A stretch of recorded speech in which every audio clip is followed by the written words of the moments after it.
Hello everyone and welcome back to the Blackfoot Book Club for another of my essential film reviews collection.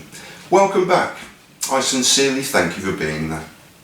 And I now bring you from 2022 Resurrection, directed by Andrew Semans. I watched Resurrection purely on the basis of loving the acting careers hence far of its two main protagonists, with Rebecca Hall first coming to my attention in Christopher Nolan's incredible and often overlooked The Prestige in 2006, and being the Quentin Tarantino obsessive that I am, I'm always happy to watch a film including one of his gang members, the one, the only, Tim Roth.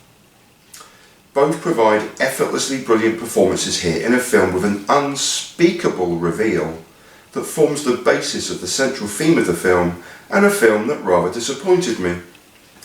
Here are your two principal players.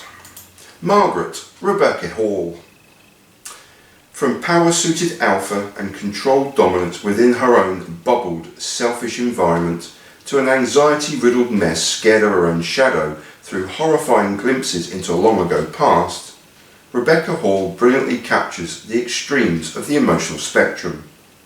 Domineering, sexually free, and with a life she has both by the tail and under her control, to gibbering mess, distracted, stressed, and full of paranoid anxiety that slowly becomes a horrible reality.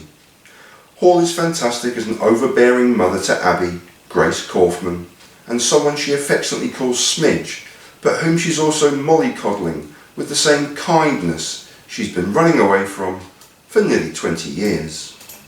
David, Tim Roth.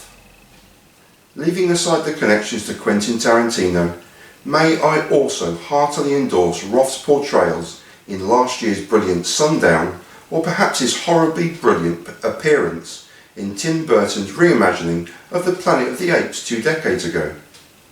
Here, Roth has the smiling, cold, dead eyes of a psychological abuser who forever speaks in inverted language, of him wanting only the very best for Margaret, whilst masked in acts of kindness that are anything but.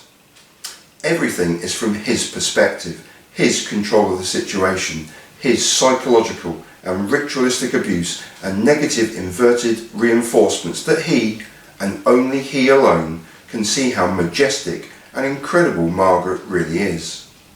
I just want you to be happy, states Roth, in a chilling portrayal of unhinged psychological abuse.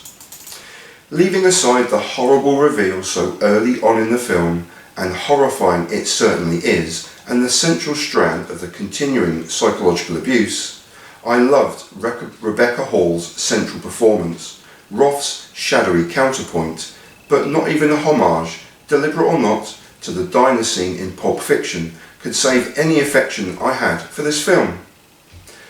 Written and directed by Andrew Semans in only his second feature-length film and 10 years since his debut with Nancy, Please in 2012.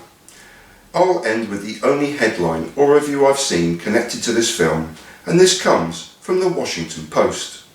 Surreal Resurrection may be the nuttiest horror movie of the summer. And that's Resurrection from 2022, directed by Andrew Semans. And I leave you in peace and in solidarity.